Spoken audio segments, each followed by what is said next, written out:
done all the tests on the lady, they've done all the tests on the gentleman. They really cannot figure out why they are not getting pregnant. There are many psychologists who believe there's a stress factor involved. And sometimes adoption and that distraction of taking care of a new baby sometimes will help with that stress factor. And before you know it, the person who was infertile is now pregnant as well.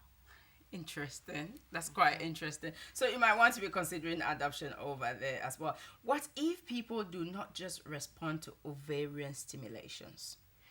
If you don't respond to ovarian stimulation, remember that to produce your own egg, remember we talked about donor eggs.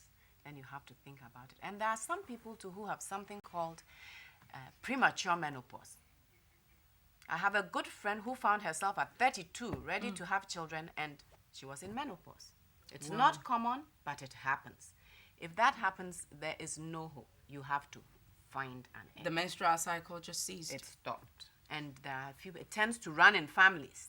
So if you know your mother went through menopause at 35, don't even think about getting that PhD at 34 before starting your family. To make babies. Because it may be too late.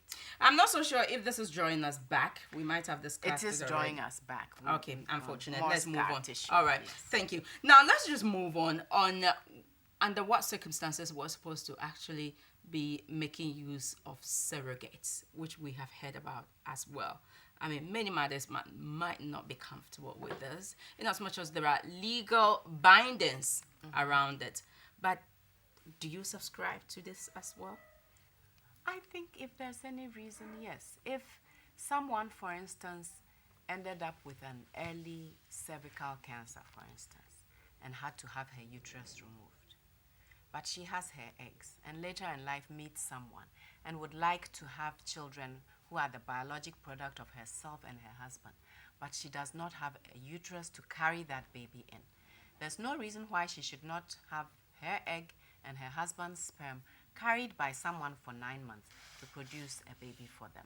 I don't think there's a problem with that. And vanish never to appear again. Women who are fertile experience a natural period of fertility before and during ovulation, and they are naturally infertile during the rest of the menstrual cycle. All right, so what do you think society actually contributes to the infertile minds? That's rather a metaphor. I explain to you why when a woman is actually supposed to be infertile down there, if she has to be infertile. For the infertile minds, so many women might just be carrying about as well.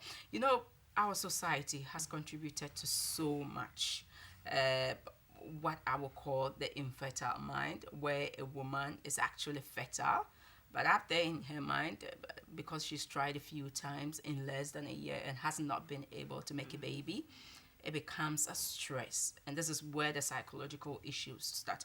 Do you think society can contribute to infertility when there are no medical issues? Definitely. From what you are saying, you remember I said stress is a factor.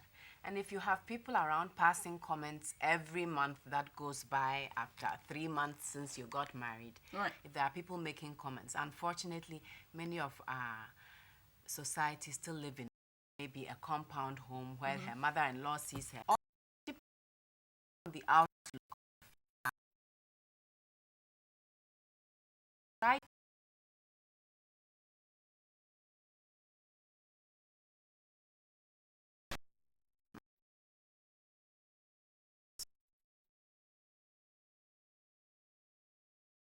First, and deal with them.